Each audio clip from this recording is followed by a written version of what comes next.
Pues bienvenidos a este podcast en directo, de las fiestas mayores de Torrebaró.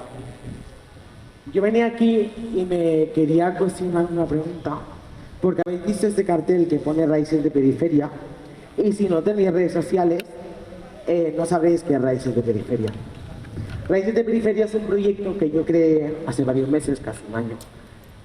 Y es un altavoz de la zona norte de Ciudad Meridiana, Torrebaró de Baigona. Y quería explicar hoy aquí, en este podcast en directo, qué significa que Raíces de Periferia se llame Raíces de Periferia. Y ahora tenga un podcast. Y quería empezar así, la introducción de este podcast. Es que si sabéis por qué este podcast se llama Raíces de Periferia. Porque hay raíces que no se ven, que sostienen barrios enteros, porque nuestras raíces no caben en una sola lengua, ni en una sola bandera, ni en una sola historia, porque nacen del barro, de las cuestas, de la rabia y del amor, del cansancio y del barrio en general, porque venimos de muchos lugares, porque no nos hemos ido de ninguno, porque lo periférico no está lejos del centro, es lo que el centro se niega a mirar. Y si este podcast existe, es para mirar de frente, para escuchar lo que duele y para hablar lo que incomoda. Y sí, para gritar si hace falta, porque el silencio no nos protegió nunca, porque el olvido no nos cuida.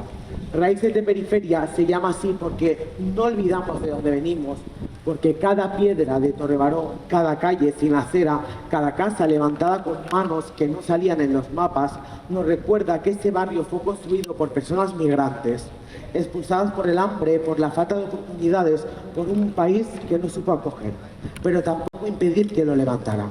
Y lo hicieron sin pedir permiso, porque la dignidad no se mendiga, se defiende. Hoy se habla mucho de Torrebaró. Hoy nos nombran, hoy salimos en medios, en películas, en redes sociales, pero no necesitamos aplausos. Necesitamos que se pregunten qué pasa cuando se apagan los focos, qué pasa cuando las cámaras se van, pero, por ejemplo, los desahucios se quedan. ¿Qué pasa cuando los medios exprimen nuestras historias, pero no vuelven cuando quedan historias que no valen la pena contar? ¿Qué hacen las instituciones cuando ya han usado nuestras imágenes para, por ejemplo, sus campañas, pero siguen sin invertir en nuestros jóvenes, en nuestras casas o en nuestras vidas? ¿Qué pasa cuando nuestro ambulatorio ya ha perdido 5 médicos de cabecera y nadie reacciona? ¿Y sabéis qué más pasa? Que cuando una vecina habla con acento andaluz, aún hoy hay quien le dice, ya que lleváis aquí viviendo 40 años, podríais hablar en catalán. Como si no llevara aquí viviendo 40 años, como si no lo entendieran, como si no hubiera sudado cada una de estas cuestas con hijos al hombro y bolsas en la mano, como si no se hubiera dejado la piel en un sistema que jamás pensó en ella. Pero lo digo claro, lo decimos claros, las nuevas veïnes entenen el català. Lo que no entienden es el clasismo lingüístico, no entienden que se les exija hablar perfecto, cuando jamás se les dio el derecho a formarse, a adaptarse con condiciones, a sentirse parte sin tener que rendir examen. Y aún así, lo han hecho. Han criado hijas e hijos que hoy hablan 3 idiomas. Han llenado las plazas, las aulas, las asambleas, los centros sociales, los coros, los comedores. Han hecho barrio, han hecho país. Y lo han hecho con acento que no hay que borrar, porque ese acento es herencia, es memoria, es raíz. Y nosotros no pedimos permiso para existir. Reivindicamos el derecho a vivir con dignidad, y vivir con dignidad es no tener que justificarse todo el rato. Es no tener que demostrar constantemente que vales, que sabes y que mereces, porque ya lo hemos demostrado demasiado tiempo. Y para poder contar lo que somos, primero hay que saber de dónde venimos. Y por eso, antes de escuchar a quienes vivieron la lucha desde dentro, abrimos este primer episodio con una mirada larga hacia el pasado. Una memoria que no está en los libros, pero sí en la voces del barrio. Escucharemos al Archivo Històric de Roquetes, Nou Barris, que nos hablarán de la historia de este territorio, de la cuadra de Baibona, de la urbanizadora que vendía ilusiones en las parcelas de barro, de las migraciones de los 50, 60 y 70, de las cooperativas, de las luchas, de la meridiana como frontera, de la lucha del agua, del transporte, de la resistencia, porque no se puede defender lo que no se conoce y no se puede amar un barrio sin saber de qué está hecho. Archivo Històric de Roquetas, el micrófono es vostre.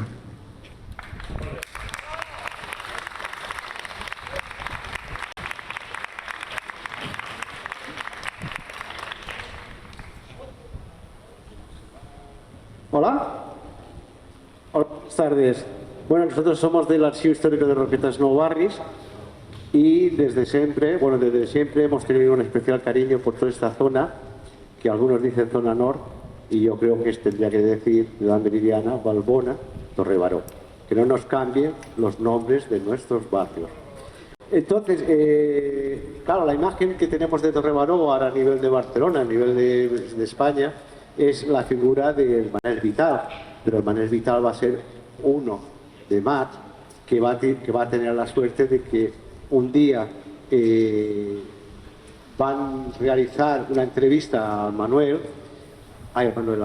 Vital, y esta entrevista se va a publicar y a partir de aquí lo va a ver de la película, y entonces fue cuando me comenzaron a venir a nuestra entidad a buscar información y un poquito conseguimos, bueno, fuimos partícipes de la película del 47, pero bueno, yo creo que es una parte muy pequeñita. Pasa. Mira, os presento lo que es un plano antiguo de aquí del distrito. Como podéis apreciar, si nos damos cuenta, Torrebaró no tiene historia. Bueno, lo veremos ahora. Tenemos Can Masdeu, que es el Callellas, que es desde la época romana, que hay noticias. Tenemos la iglesia de Santa Olaya del siglo X y, sorpresa, tenemos la cuadra de Balbona, decía que tenemos de ella, es del año 1172.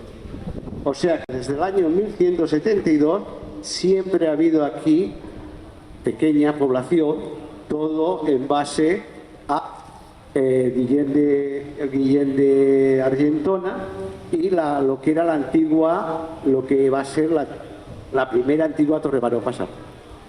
La antigua casa de Torrebaró era esta, era que se construyó en 1172 y fue derrocada, fue tirada a tierra en el año 1714, porque el que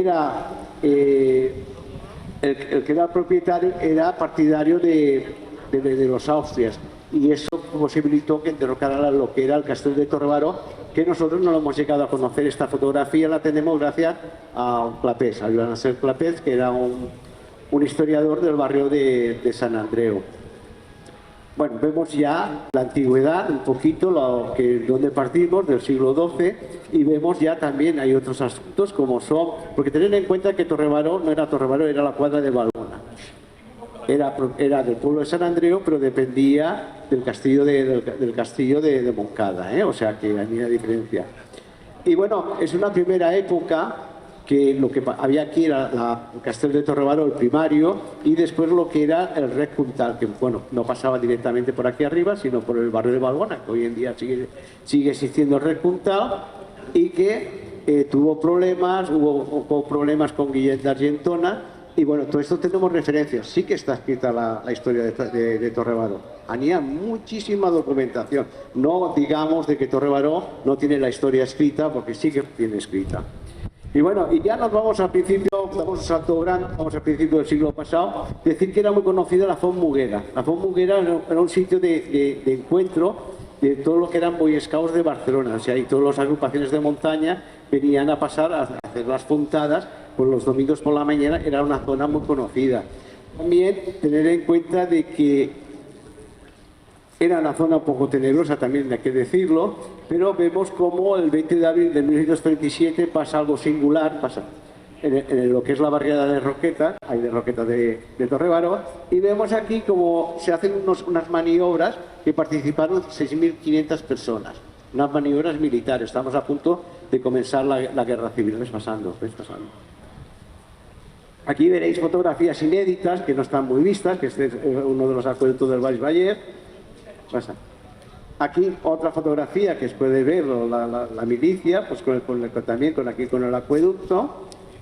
Y este era un primer restaurante que hubo, que era el restaurante del Alsinar, que va a salir en una revista que se veía, la Ilustración Catalana. Principios de siglo, ¿cómo nos situamos principios de siglo? Todos sabéis que Torre Baró surge de una urbanización fallida. O sea, el barón de Sivatte intenta vender al ayuntamiento la urbanización del noroeste de las alturas de Horta, que aquí vemos en el plano, que curiosamente pone Parcs de Roqueta y Boscos de Balbona. O sea, ya no habla ni de Torre Baró. ¿Qué va a pasar? Que él va a voler vendrà la moto al Ayuntamiento de Barcelona y que no. Y va a venir la guerra y bueno, se va a pasar todo en stand-by. Estirando. Sí, a ver, la de atrás.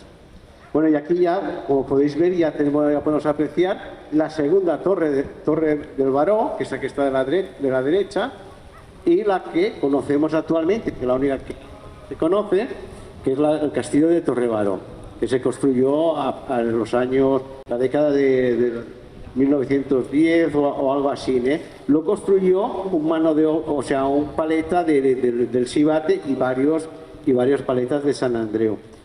El castillo de Torre Baró era unos agujeros con unos pocos de tochana, con lo que teníamos. Si os acordáis, la visión que teníamos del castillo de Torre Baró estaba a punto de caerse. Afortunadamente conseguimos de que se catalogara, se tirara para adelante, pues con el castillo de Torre Baró, y hoy en día está catalogado. Sucesos que van a pasar a principios de siglo, pues es el asesinato de Pau Sabater y Giró, conocido como el Cero, que era un dirigente obrero, militante de la CNT y presidente del sindicato de los tintoreros. La calle, veis ahí una placa metida en la montaña, que no se sabe muy bien qué hace ahí. Eso fue a iniciativa de la Asociación de Vecinos de Torre Baró. Y este mes haremos un pequeño homenaje, porque claro, la placa no explica quién la ha pedido, no explica la vida de este hombre, y pensamos, vale la pena mencionarlo, tener en cuenta que fue asesinado por el Sindicato Libre en aquellos principios del siglo XX, que eran tan turbulentos, pues había estaban los pistoleros de la patronal que se lo cargaron. Y bueno, y aquí ya nos vamos situando planos, ¿no? La división administrativa de 1949, como veis, la gran extensión que tenía era el distrito de Sant Andreu, y después teníamos ya la división que se va a hacer en el 79, que se va a dividir en distrito noveno y distrito noveno sur, o sea, nor y sur. Pero bueno, aquí la cosa curiosa que hay es que la periferia no es Nou Barris, es Pedralbes. Ojo a veces siempre yo me meto mucho con lo de los nombres, ¿sabéis? Antiguamente éramos los suburbios. Era caridad en los suburbios, catecismo en los suburbios. ¿Os acordáis, no, de la tableta de chocolate y las galletas para los suburbios, los pobres? Bueno, hoy en día el ayuntamiento ha cambiado y dice periferia. Bueno, y ya aquí ya comenzamos otra nueva etapa, que es a partir de los años 40, 50, que es la creación de la cooperativa de Torre Baró. Antes de empezar a hablar de la cooperativa, tira para adelante, vamos a ver otras fotos, que como podéis ver, que son bastante inéditas. Es del Archivo Nacional de Cataluña, que vemos la Torre Baró a la izquierda y un edificio enfrente que no lo tengo muy bien situado, no sé si existe todavía, no sé si es donde estaba ahora la Asociación de Vecinos de Balbona, lo tenemos que comprobar. Estirando, ves pasando. Tenemos aquí la carretera de Rivas en construcción y mirar aquí a la derecha, que es el recuntal original, el recorrido original, que después se cambió, cuando hicieron la Meridiana se transformó. Y veis Moncada, que tiene dos crestas, o sea que hoy en realidad solamente queda una parte. El turó de Moncada medía 30 metros más alto de lo que mide en la actualidad. Mira. Estirando aquí otra instantánea, que se ve la carretera de Rivas, y ahora ya vamos llegando, es pasando. Aquí otra vista desde la Granja del Rif, que está en Balbona, y que abajo del todo se ve la bóveda de Torre Baró. Estirando, Y bueno, ya nos vamos metiendo, ya porque vamos entrando ya lo que era, todo, yo supongo que en el recuerdo de las personas más antiguas de aquí del barrio, se acordarán de todo lo que era el Cortijo Andaluz y el Mirador Apolo. El Mirador Apolo desgraciadamente se perdió porque había peligro de que estuviera ocupado y que sufrieran problemas. Y entonces lo que sí que tuvimos la suerte es de poder recoger lo que hoy en día llamamos la Venus de No Barris, que la tenemos en el archivo, que es una escultura, y después la del Apolo, no sé si se salvó o no, eso tenemos la incógnita. Estirando, aquí una fotografía del Mirador Apolo, hoy actualmente es un parque, aquí una foto de un grupo de gente con que sobresale al final la Torre del Baró. Y aquí ya empezamos la historia. Ostras, te das cuenta de que, ostras, es que Torrebaró tiene fiesta mayor desde el año 47. A ver, y la piscina sí que es verdad que desde el siglo XVIII, XIX, y la piscina, lo que es la parroquia, ¿qué? Sí, ya acabó. Era unas fiestas muy antiguas, ¿vale? Y aquí ya podemos ver, más adelante, a ver, la Sociedad Cooperativa de Torrebaró, del año 1954, y aquí os he puesto, por curiosidad, el club de fútbol de Torrebaró con los nombres de los que los integraba, ¿ves? Tirando. Y ya la siguiente diapositiva, ya comenzamos con bueno, cambia todo, ¿eh? O sea, de ser todavía con lo que era la cooperativa se intentaba tirar una ciudad jardín, se acaba, viene la emigración, es toda la película 47, que yo no voy a contar nada, y entonces cuando hay un cambio bastante grande. Aquí comienza el cambio, porque aquí ya veis que es el plan de afectaciones del plan comarcal. Tener en cuenta que la Asociación de Vecinos de No Barris crea en este sector de aquí, porque las necesidades eran muy grandes. Estirando. Y aquí la nueva segmentación del distrito de No Barris, que ya podéis ver, hay una separación, que nosotros cuando hacen la nueva división administrativa en el 84 perdemos Trinitat Vella, que pasa a San Andreu, y ganamos Porta, Turó, Campeguera, Vilapicina y Torrellobeta. Esta es la diferencia. Estirando. Y aquí algunas fotos de aquellos años, que yo creo que os harán recordar los tiempos aquellos de los años 60. Es pasando. La estación de Torrebaró. La estación de Torrebaró las pagó los vecinos del barrio de Torrebaró, en gran parte. Fuimos nosotros mismos los que pagamos la estación de Torrebaró. Esta es una foto de cómo estaba antiguamente, de los años 70. Y después ya pasamos con los escuelones, que era una de las primeras escuelas adaptadas, que según el ayuntamiento era una solución buenísima. Porque claro, es que éramos suburbios, ¿y para qué queríamos aire acondicionado dentro de un tranvía? Y además, era una idea genial, ¿vale? Tira para adelante. Y después, aquí yo sí que creo que hay un punto de inflexión. Es la reivindicación del agua. Yo creo que no es tanto el autobús como la reivindicación del agua. Tener en cuenta que Torrebaró no sale para adelante porque no había servicios, no estaban asfaltados, no había agua, no había luz. Pero sobre todo el problema del agua, que lo padecían eran las mujeres, porque claro, las mujeres eran las que lavaban a los críos, las que hacían la comida, las que iban a buscar el agua a la fuente, las que lavaban. Los hombres se perdían a las 7 de la mañana, se iban a trabajar, venían a las 9 de la noche, porque era lo que había, ¿no? Pero tener en cuenta de la importancia que fue esta lucha, que por primera vez se corta la meridiana, y en la cual lo que son la Policía Nacional carga. Tira para adelante, que quedan 5 minutos. Esta es la reivindicación del metro aquí en Torrebaró, con la antigua Font de los Eucaliptos. Aquí dos imágenes, una recordaréis, ¿no?, del autobusín y después de la línea 77, que precisamente en esta está el Manel Vital también, o sea, es curiosa. Aquí estirando, bueno, alguna reivindicación, la vocalidad de jóvenes de Torrebaró. Y bueno, yo creo que es de grato nefasto recuerdo lo que se conoció como el túnel de la risa. Otra solución salomónica, ¿no? Se podía ir a Valbona y cogen unos grandes tubos de conducción de agua, los ponen y los tapan, y entonces era el paso que había subterráneo para pasar a Valbona. Tira. Y aquí ya podemos ver las obras de entrada del metro, el gusanillo, estirando. Y ya fotos costumbristas de lo que es la vida corriente de aquí del barrio. Aquí tenemos la vía del Cartero, muy significativa, se vende. algún vecino ejemplar también, que nos encontramos aquí cada 2x3 a plena tarde, y aquí son las vistas de generales de aquí del barrio de Torrebaró. Wow. Y bueno, y este ya es el Baix Vallès. La conclusión, nadie os diga que no tenéis historia, de que no está documentada, de que toda la historia de aquí comienza en los años 60. No es verdad. Hay mucha historia y barrio de Torrebaró tenéis la suerte, lo que era la cuadra de Balbona, incluido Balbona, lo que pasa es que con la construcción de la Meridiana dividen el barrio.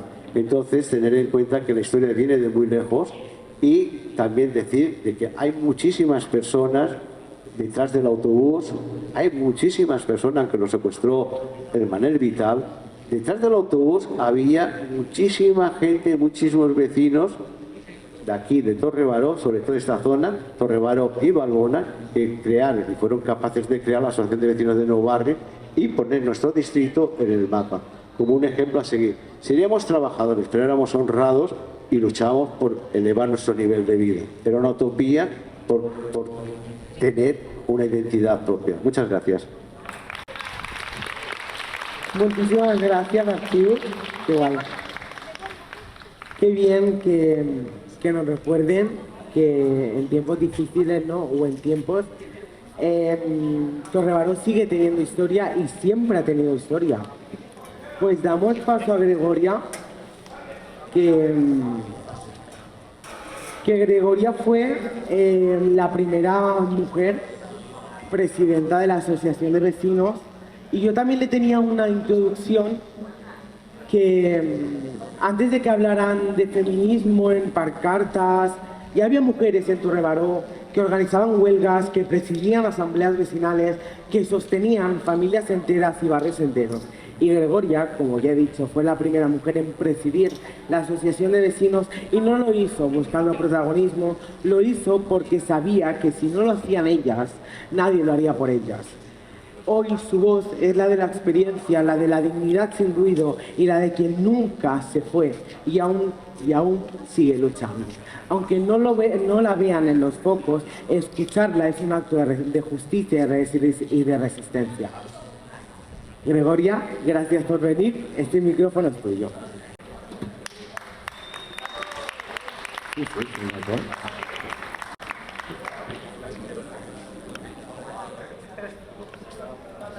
Bueno, ¿qué tal? Te miro. Para mí. Te tengo unas preguntas. Pregunta. Me he preparado para ti. Pregunta. Pregunta. Pues mira, como te he hecho esta introducción tan maravillosa, te he dicho, te preguntaba, ¿qué se te pasó por la cabeza la primera vez que te sentaste en una reunión y eras la única mujer liderando? ¿Te diste cuenta de lo fuerte que eras o simplemente seguiste como siempre, tirando del carro?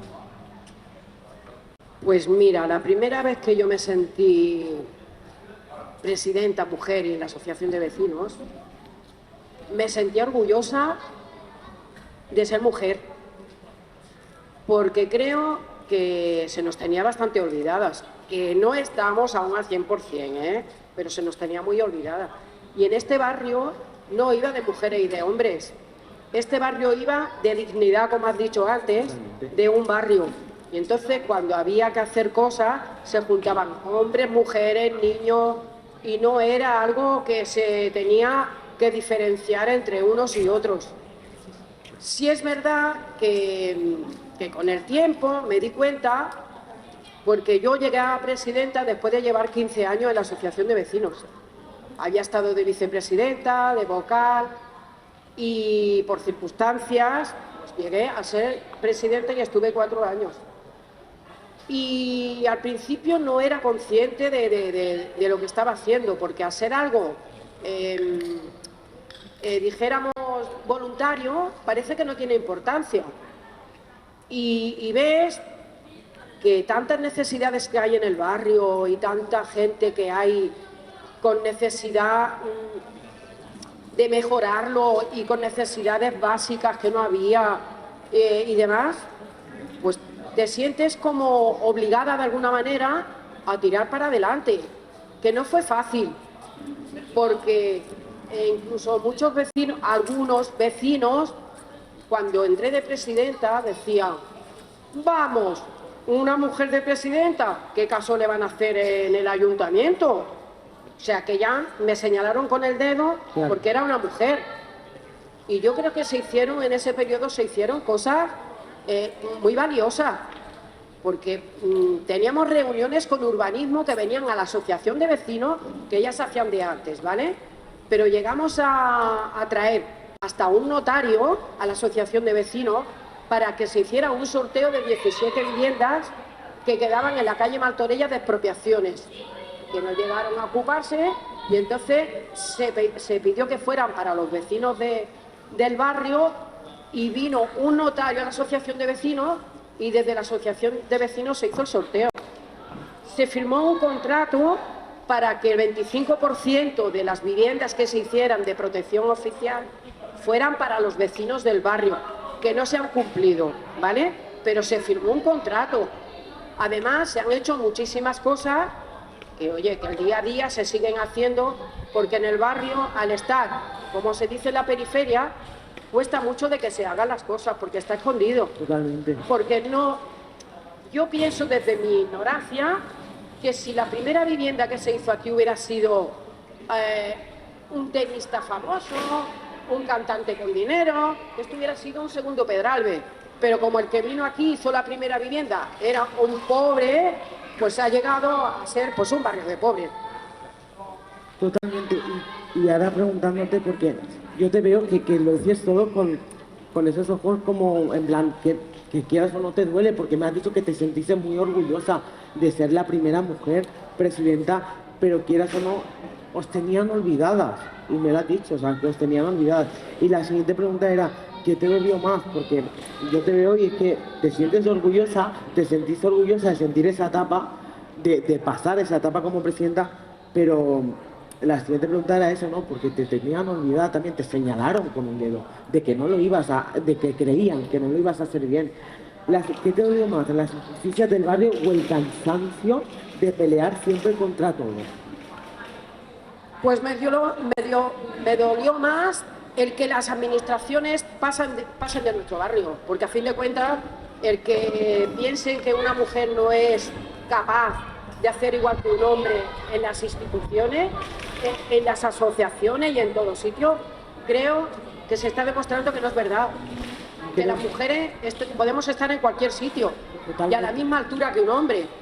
Y yo creo que también es como lo que define un poco, que es también como un menosprecio institucional hacia el barrio, que siempre, yo creo que siempre he dicho que el barrio siempre ha estado un poco relegado institucionalmente, y en esa época en la que fuiste tu presidenta había un poco ese menosprecio hacia las mujeres institucionalmente, ¿no? No. Ahí yo me equivoco, pero explícamelo. Yo no creo que hacia la administración fuera que nos dejaran de a un lado, porque, por ejemplo, yo era mujer y era presidenta, ¿no? Sí, explícamelo. Sino que nos han tenido a un lado pues los que había antes, porque había muchísimas mujeres y muchísimos hombres que han hecho muchísimas cosas por el barrio, aunque no salgan en un cartel o no salgan en otro sitio. Ha habido muchísimas personas, y eran hombres y mujeres, y se ha tenido olvidado igual, no se tenía olvidado el género, se tenía olvidado el barrio. Totalmente. Y yo no me he sentido discriminada por parte de la administración, como mujer, me he sentido discriminada como barrio. Totalmente. Qué guay, o sea, qué guay en el sentido de que sí, que ahora lo entiendo, que me lo explicas tú. Y ahora mirando a la hora, porque tú sigues luchando, ahora estás dentro de la entidad de la Gent Gran, y sigues ahí, estás al pie de cañón con la asociación de vecinos, que también estás dando consejos, dando tu experiencia. Y cuando miras hoy a tu alrededor, ¿qué ves que se ha perdido? ¿Qué sigue en pie? ¿Qué ves que se ha perdido y qué ves que sigue en pie gracias a lo que vosotras hicisteis sin pedir nada a cambio? Pues no sé, yo creo que lo que se ha perdido es la implicación de los propios vecinos. Aunque sea duro decirlo, creo que se ha perdido la implicación de los vecinos. Totalmente. Porque los que somos más antiguos hemos pasado muchas penalidades en el barrio, como decía lo de archivo histórico, que no teníamos agua, que yo con 13 años tenía que ir a buscar el agua a una cuba que traía y tenía que ponerme los sábados a lavar a ayudarle a mi madre, como que no teníamos luz en algunos sitios, como que no había claveguera. Hemos pasado por todo eso, ¿vale? Sí. ¿Qué pasa? Que la gente que hay de aquel entonces nos vamos haciendo ya más mayores y mucha gente de la de aquella época ya no las tenemos entre nosotros. Claro. Y la gente que viene nueva no ha vivido esa historia. Entonces el barrio no lo siente como propio, sino, a ver, que sí que vienen, han vivido en él, viven en él, y es un barrio donde se está muy bien, tenemos mucho verde, mucho aire sano, pero no han vivido las vivencias del barrio y las penurias que hemos pasado la gente que vinimos aquí en los 50, 60 y demás. Y creo que falta mucha implicación de los vecinos. Totalmente. Que yo creo que si tuviéramos más implicación, las administraciones nos harían más caso. Porque todo lo que tenemos ha sido a fuerza de pelearlo. Y yo personalmente, como joven, yo también lo que creo que falta no es solo implicación de los vecinos. Adultos, si yo creo lo que ahora mismo falta es un relevo generacional. Sí. Un relevo de esto, lo que falta a los jóvenes. Yo creo que la gente joven se debería de implicar más de lo que se implica. Sí. Pero yo creo que esto es general, no es aquí en el barrio solo. La siguiente... Yo pienso que la gente joven lo ha tenido muchísimo más fácil que nosotros, por suerte. Sí. Y entonces no le da la importancia a las cosas, la importancia que tiene. Pero por eso no se implican de la misma manera. Yo creo que lo bueno es empaparse de la historia del barrio. Yo creo que es bueno y se debería de hacer esto muchísimas más veces. Sí. Para que la gente en realidad vea las cosas que han pasado y cómo se montó verdaderamente el barrio. Sí. Y las penas que pasamos cuando no teníamos el autobús y teníamos que ir por la montaña. Sí. Primero bajábamos con los cestos vacíos y luego los teníamos que subir llenos. Totalmente. Cuando no teníamos agua y teníamos que ir a buscarlo a la fuente Maragall para poder beber. Cuando no teníamos comunicación de escalera, aunque sea la escalera del cojo. Es que no teníamos nada en el barrio, nada. Yo vine me trajeron mis padres en el 68 y en el 69 incluso. Mira, voy a decir algo que igual mucha gente igual no lo sabe, pero yo lo quiero explicar hoy. Yo éramos 5 hermanos y quedábamos 4, porque uno por desgracia se fue. Y mi hermano el mayor, en el 68, el 7 de mayo del 68, empezaron a tirar las juventudes comunistas, empezaron a tirar hostavillas que se decían, Sí. pues protestando por el barrio, por el agua, por la luz, por nuestra dignidad como barrio. Y la policía lo cogió en la parte donde está la estación. Lo pasearon por todo el barrio. Querían que le dijera que implicara más gente que estaban con él. Él, como no lo hizo, pues lo metieron en la cárcel, lo tuvieron un mes en la Modelo, le pegaron todo lo que les dio la gana y mucho más. Pasó las mil penurias dentro de la cárcel, como no había aún las competencias a las autonomías, porque no había, lo llevaron a Madrid a juicio. Bueno, le hicieron un juicio como mucho de criminal y no lo metieron en la cárcel muchísimo más tiempo, pues porque mi hermano no tenía antecedentes, si no, pues hubiera quedado mucho tiempo en la cárcel por protestar por este barrio. Y yo no sé si es que lo llevaré en la sangre. Mi padre era sargento republicano en la guerra, mi hermano era de las juventudes comunistas y yo pues también soy de la misma parte. Y lo seré mientras viva porque soy así. Claro. Y creo que hay que pelear por los barrios, que hay que hacer barrio, que hay que moverse, que hay que hacer comunidad entre los vecinos. Es que pienso que la vida es lo social, el estar entre vecinos comunicados. Totalmente. Y sobre todo vivir en el barrio como en el resto de Barcelona, que somos barceloneses igualmente, que en el centro. Y yo, para acabar, que te quiero hacer una pregunta. ¿Qué le dirías hoy a un joven o a una joven del barrio que no vivió esas luchas, pero siente que algo no encaja y quiere hacer algo?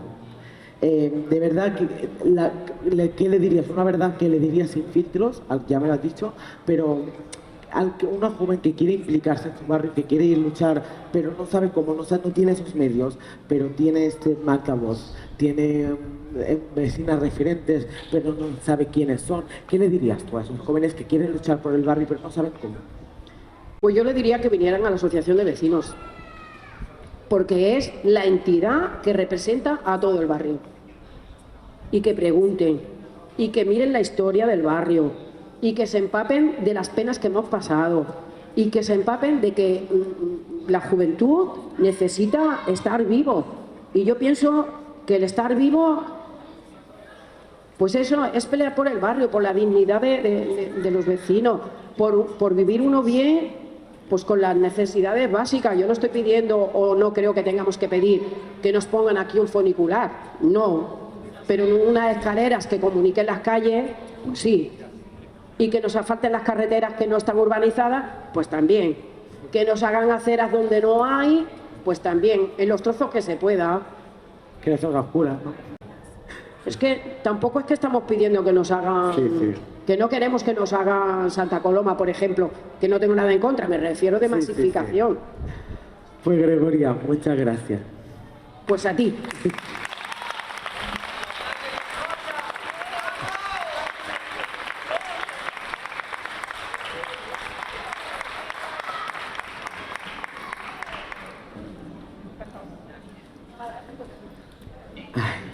Uf.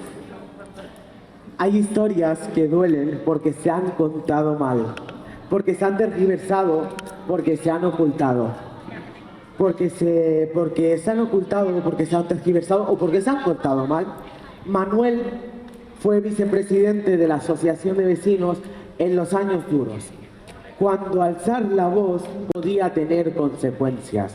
Él conoce la verdad de un episodio clave: la bandera comunista izada en el castillo, un acto simbólico, un gesto político y una mentira que acabó salpicando a quien no debía.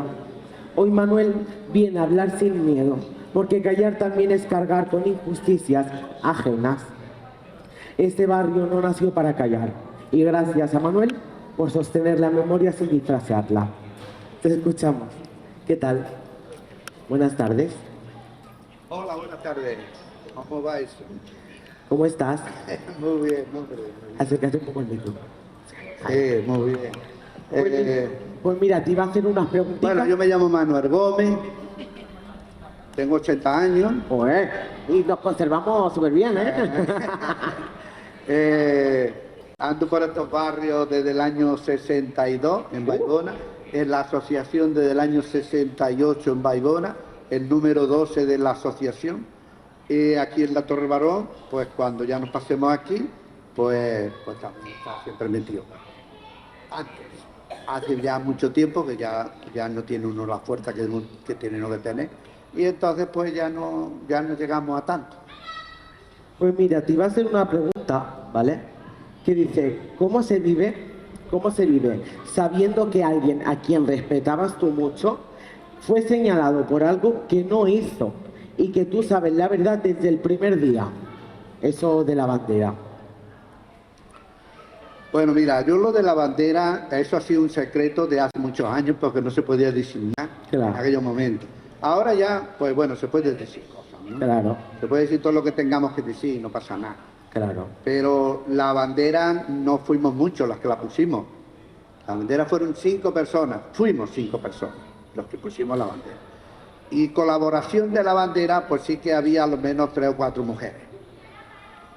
También, haciendo palomitas, haciendo cosas y haciendo muchas cosas, ¿no? Lo de la bandera fue un poco gordo, pero bueno. ¿Y fue? ¿Se pueden decir nombres? No sé, porque en la mitad ya el único vivo estoy yo. Bueno, pero dilo. Los que subimos. Dilo, que por aquí conocen los nombres. No, seguro que los conocéis todos. Todos ustedes los conocéis y las personas mayores los conocen todos. Y si hablas con una, mira, yo ahora cuando vine aquí había una abuelete ahí, dice, es que yo estoy aquí del año 62, eso siempre le explica y te dirá, sí, hombre, ya me acuerdo lo de la bandera. Hombre. Claro. ¿Y por qué crees que nunca se dijo quién fue de verdad el de la bandera? Hombre, es que en aquellos momentos tú dices algo y te metías en la cara. Es que aquella lo de la bandera hizo mucho ruido. Claro. Mucho ruido en la Torre Barón. Bueno, no en la Torre Barón, en toda Barcelona. La bandera se veía de la Quinta Puñeta. Toda Barcelona veía la bandera. Y a donde formó más ruido, porque es que se tiró todo el santo día los bomberos para poder sacar la bandera. Eso es una lástima que la gente joven no lo sepa todo eso. Claro. ¿Y tú qué sentiste cuando todo eso estalló? ¿Ira, miedo, tristeza? ¿Qué sentiste?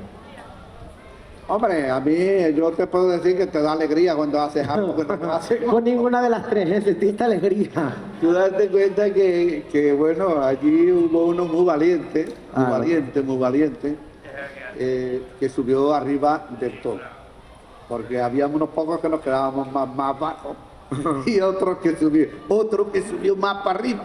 Ese más para arriba era Pepillo Huerta, ese hombre se murió, bueno, tuvo un mal final, ¿no? Sí. Pero fue el que puso la bandera. Eso es, y nosotros le ayudamos a poner. Habíamos 4 y el Pepillo siguió. Y escúchame, te voy a hacer una pregunta.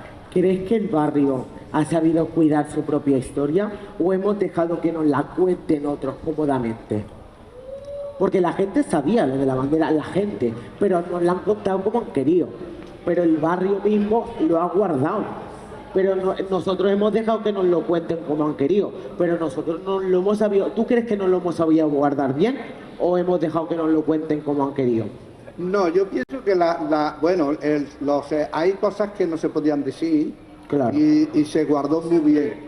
Se guardó muy bien. Hasta ahora. Porque han pasado muchos años y nadie sabía nada de eso. Claro. Nadie sabe nada de eso, ¿no? Pero son gente de aquí del barrio, son gente de...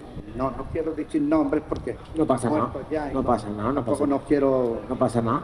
Yo digo yo mismo, ¿no? El Sí. Pepillo Huerta, que era un muy buen hombre, No pasa nada. buen chaval, muy valiente. Lo que he visto más valiente así siempre. Pero se guardó muchos secretos y es normal que se hiciera. Aquí en este barrio se ha hecho muchas cosas que para ellos eran ilegales. Para nosotros no, pero para ellos eran muy ilegales, ¿no? Y entonces se han hecho muchas reuniones aquí en las montañas, se han tirado muchas tobillas, como decía la Valeria, así que había muchas cosas, se han hecho muchas cosas, ¿no? Y claro, qué te remueve a ti cuando recuerdas esa época? Lo que se consiguió, lo que se cayó. Hombre. ¿A ti qué te remueve todo eso cuando recuerdas? Hombre, yo te puedo decir que el recuerdo que yo tengo es muy bonito porque aquí siempre había problemas. Porque te hablo de la bandera, pero te hablo de los 15 días, de las 2 semanas que nos tiremos encerrados en el colegio porque no había calefacción y hacía mucho frío. Y la gente, los padres dijimos, bueno, pero ¿qué pasa con los niños estos, no? Y nos encerramos 21 personas, entre padres y maestros. Y en mi casa había al menos 5 maestros allí con todos los niños, allí guardando a los niños que estábamos encerrados. Claro. Eso fue una cosa muy fuerte y venía, oye, muy bonita. Yo tengo alguna poesía hecha, porque yo hacía poesía por la noche. Poeta, ¿no? Sí, hacía cosillas y salía cada día, cada tarde, salía un maestro a explicarlo con un cacharro de esto. Y allí te puedo decir que allí se juntaba Verdú, la Trinidad, pero venía todo el mundo a ayudar. Claro. Nos pasaban ¿sabes cómo nos pasaban la comida? La comida nos la pasábamos por una puerta. Eso fue de la casita del barrio de la asociación al colegio antiguo que ya sí. no está. Bueno, pues allí nos pasaban la comida, sí. Y bueno, eso de la comida era algo para que llamáramos la atención. Claro. Y la gente nos apoyaron mucho, nos apoyaron. Conseguimos la cartera, la conseguimos que a partir de ahí fuimos los primeros en toda España que hicimos eso, que nos encerramos en un colegio. Claro. Y a partir de ahí hubo unos sevillanos que también se encerraron. Toma. Que no sé por qué. Es que han habido muchas luchas aquí, ¿eh? Y aquí muchas. Y ahora te pregunto, ¿qué le dirías hoy qué le dirías tú a alguien que cree que ya no queda nada por luchar? Que ya no hace falta no moverse por nada. ¿Tú qué le dirías a alguien? Hombre, yo le diría que la lucha tiene que existir, la lucha tiene que funcionar, porque no siempre faltan, no estamos, hay muchas cosas. En este barrio, en el otro, en el otro. Y no solo en los barrios, en todos los sitios hacen falta mucha luz, mucha. No podemos quedarnos quietos. Este barrio nunca se ha quedado quieto. Y mira, ahora cuando la manifestación del autobús, del mío bus ese, pues mira, al final lo hemos conseguido Claro. porque hemos hecho cosas. Por la lucha. Y la manifestación, pues mira, sí iban gente, la manifestación. Sí. Y pues bueno, pues imagínate tú, cuando no había agua y andábamos con el agua. Claro. No, este barrio es muy bueno, el barrio es muy bueno. Claro. El barrio se merece muchas cosas, Claro. muchas cosas se merece. Pues bueno, Manuel, pues hemos acabado. Pues nada, pues muy bien, pues muchas gracias por esto. Yo he dicho lo que he podido. No, a ti No he por dicho- contar verdades. Ay, si yo no he dicho algo más. No. Lo has hecho estupendo. Ya está, me comprende. Bueno, Gracias, muchísimas y gracias. alguna información que yo pueda dar. Muchísimas gracias.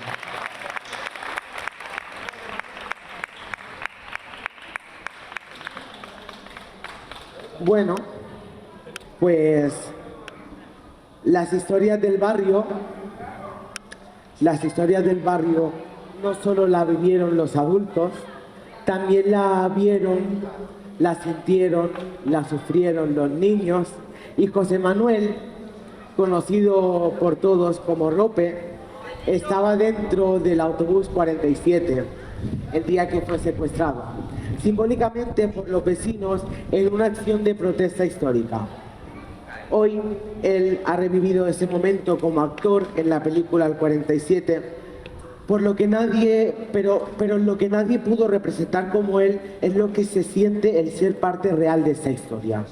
Robert De Niro, no actúa la memoria, la encarna, la transmite, la honra, y por eso está aquí. Gracias, Rope, por recordarnos que la infancia también tiene memoria.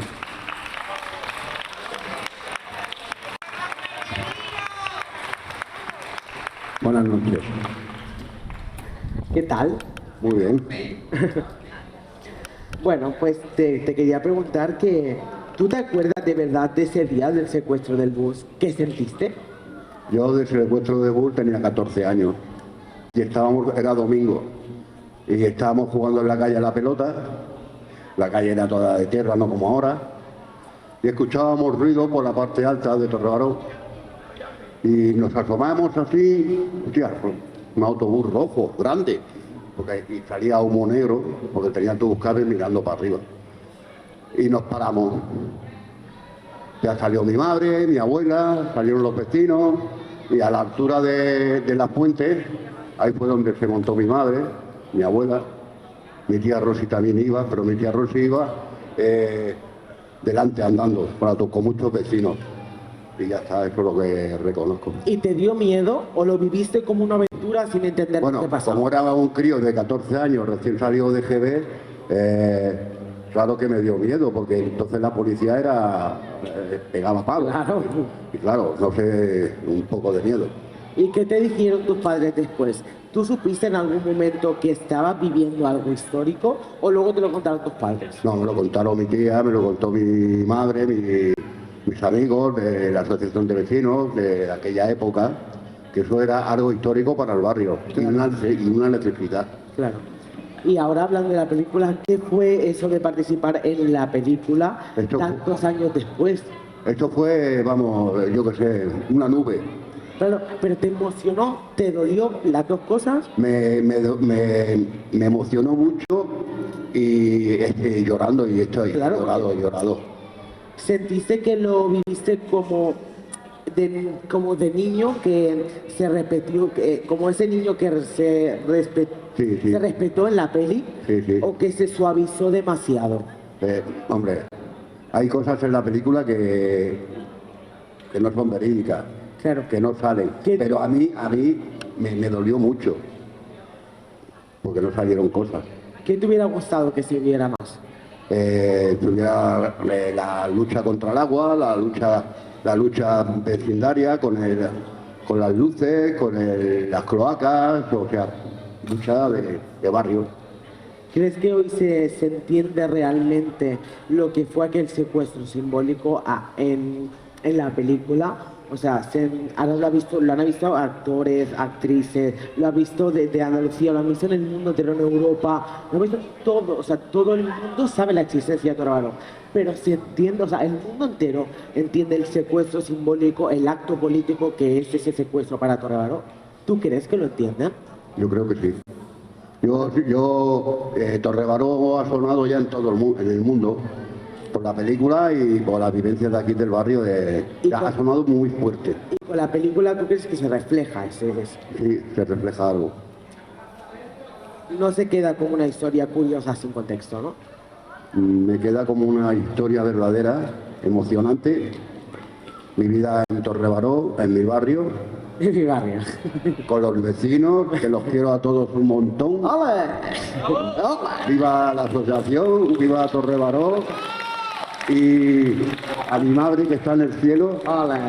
y a mi abuela, que hemos conseguido lo que nos hacía falta. ¡Ole! Y yo siempre estaré luchando ahí, siempre que tenga salud. Sí que sí. Y ahora hablando de esto, ¿qué ha significado ser parte de esta historia para ti? Para ¿Ha mí, significado honrar todo eso? Honrar al barrio, honrar a mi familia y a honrar a todo. ¿Te pesa o te enorgullece llevar en la espalda tantos años después todos estos años de lucha? Me pesa mucho, por la lucha que yo he hecho, ¿eh? O sea, Claro. que yo he estado. Pero es como orgullo, ¿no? Sí, como un orgullo. Yo le doy las gracias a los presidentes que han estado antes, a las vicepresidentas, a los vocales, a Antonio Gómez, a Manolo Gómez, Gregoria, Manuel Vital, Carmen. Y ahora a la que está ahora como presidenta de aquí del barrio, de Valeria, y el grupo que somos de aquí de la asociación. Y yo diría una cosa, para la nueva juventud que está viniendo aquí al barrio, que por favor, que se mojen y bajen a la Asociación de Vecinos de Torre Baró. Si tienen problemas, para que nos apoyen en la lucha, que siempre Torre Baró está en lucha. Torre Baró existe y resiste. Este es el lema. Pues eso es lo que necesitamos. Y yo siempre voy a defender que los jóvenes somos el futuro, el presente, el presente, el pasado, somos el pasado, somos el presente, somos el futuro, el pasado nos fuisteis vosotros, ahora el presente lo somos nosotros y el futuro lo vamos a hacer nosotros también. La juventud hoy en día tiene que ser valorar y el pilar de la asociación de vecinos. Totalmente. Porque si la asociación de vecinos se pierde, el ayuntamiento se queda con el barrio y hace y deshace como ellos quieran. Y por eso está la asociación de vecinos. Por eso es necesario este relevo generacional y es necesario que los jóvenes se muevan. Y es necesario eso, y es necesario que se empapen de la lucha y de la historia del barrio. Que se empapen reuniones, consejos de barrio, plenos, audiencias, hay que mojarse el culo, porque si no, los políticos se irán siempre de Torre Baró, se reirán mucho. Venga. Muchas gracias, Rope. Venga.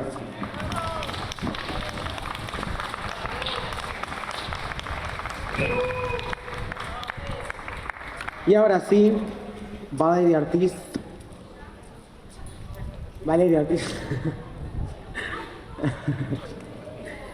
Si este podcast existe, es también porque una de las voces que lo inspiran nunca ha dejado de pelear por el barrio. Valeria Ortiz, actual presidente de la Asociación de Vecinos de Torre Baró, conoce las calles, las batallas, las heridas, pero también los sueños, la alegría de resistir y el valor de mantener viva una organización que lo ha sido todo. Es además mi madre. Por eso esta conversación también es íntima, porque cuando la historia entra en casa, ya no se trata solo de contarla, se trata de cuidarla. Valeria no solo lidera, cuida, sostiene, transmite, y con ella cerramos este primer episodio en directo en las fiestas mayores de Torre Baró. Gracias, madre, gracias, mamá, gracias, presidenta, este espacio también es tuyo.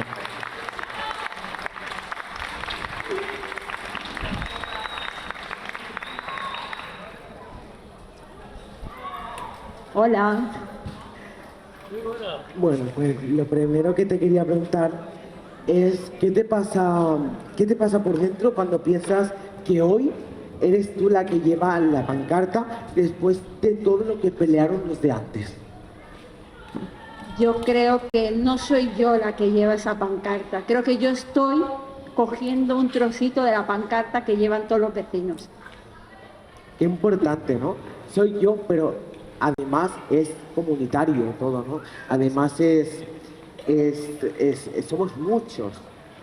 Intentamos ser muchos, ¿no?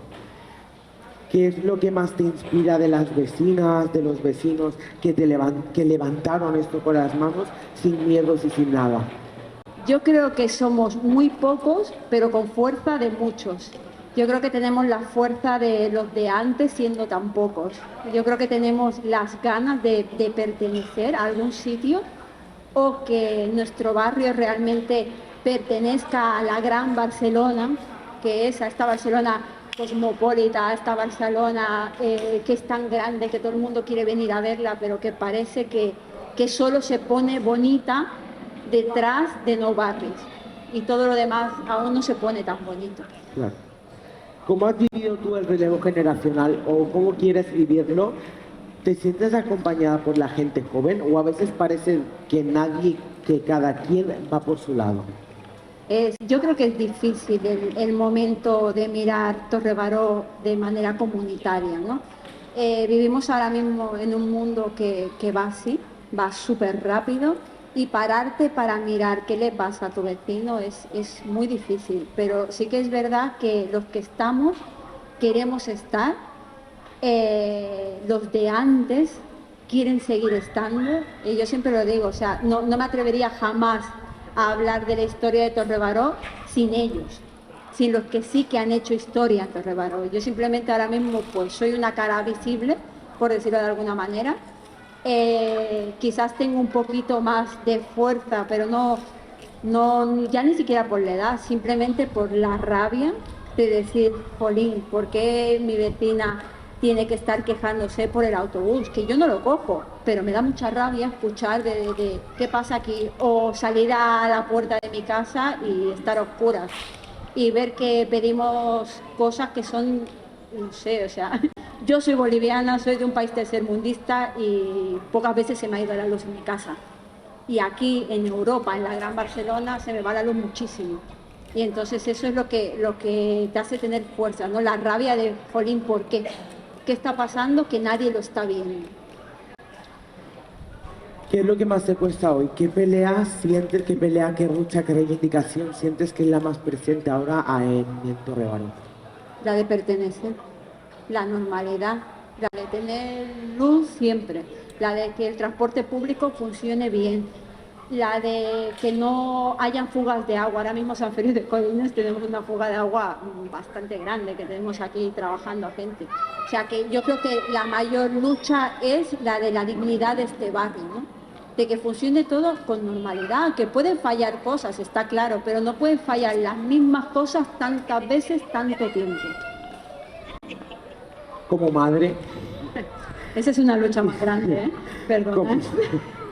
Como madre, ¿cómo vives ver a tu hijo comprometido con contar esta historia? ¿Qué te toca más, el orgullo o el miedo de que se enfrente a lo mismo? Yo creo que lo vivo con el pensamiento de que algo estamos haciendo bien. Eso quiere decir que quizás los cimientos están bien colocados, pero a veces la lucha en la juventud o en el joven Joel está muy, o sea, no desenfocada, pero muy abierta, no está canalizada, y entonces eso sí que me hace vivir con miedo, de ojo, cuidado, a por una cosa con tranquilidad, desde el respeto siempre desde el respeto, y a partir de allí empieza la lucha, porque para luchar con alguien tienes que respetar al contrincante, si no lo respetas ya has perdido. Si pudieras soñar en voz alta, sin pensar en presupuesto ni burocracia, ¿cómo sería el barrio que quieres dejar a las próximas generaciones? Un barrio, yo creo que normal, que las escaleras del cojo dejen de llamarse escaleras del cojo, que desaparezca El tener que esperar al transporte público durante más de una hora, el que se normalice el caminar por tu calle sin estar pensando, se ha ido la luz, me puede atropellar un coche porque este va rápido, porque este... ¿Sabes? No sé, un barrio que yo quiera ir de San Feliu de Codines a Escolapi Cáncer y que no tenga que caminar cerca de 700, 800 metros para darle la vuelta. Un barrio normal, como cualquier otro, y ya está, o sea, normal. Muchas gracias. De nada, gracias a ti.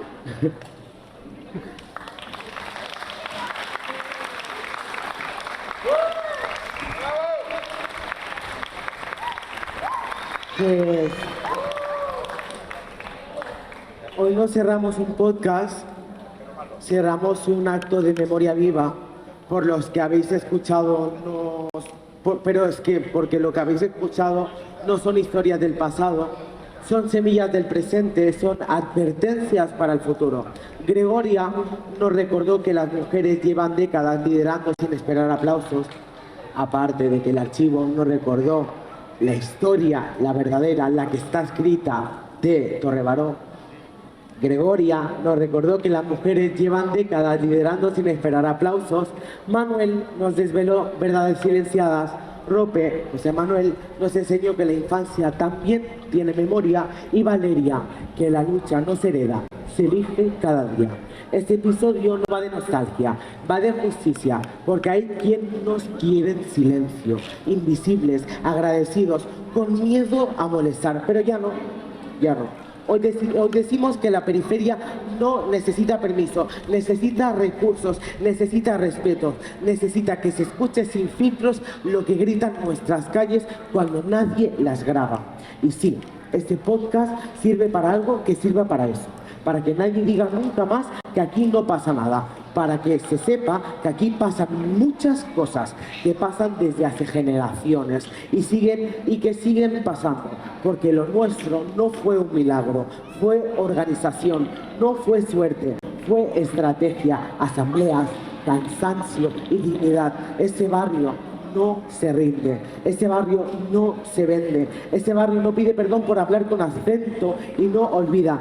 Aquí termina el primer episodio de Raíces de Periferia, pero lo importante empieza ahora, en la charla con quien tendrás al que tienes al lado, en la memoria que te llevas a casa y en la pregunta que te harás cuando veas una calle sin acera o una casa autoconstruida, una vecina mayor que aún espera al médico cerca. Este episodio es para ellas, para ellos, para quienes siguen aquí o para quienes se fueron pero nunca se olvidan, para quienes creen que hablar de lucha vecinal es hablar de otra época y no saben que la lucha sigue, y que la periferia sigue viva y que la memoria no es pasado, es poder. Hoy no cerramos solo un podcast, hoy honramos una historia que muchos quisieron enterrar y decimos no al olvido, no al clasismo, no al desarraigo y sí al barrio, sí a las raíces, sí al derecho de vivir con dignidad, aunque no hablemos como se espera, aunque vivamos en lo alto, donde no llegan los mapas. Volveremos, porque tenemos más historias,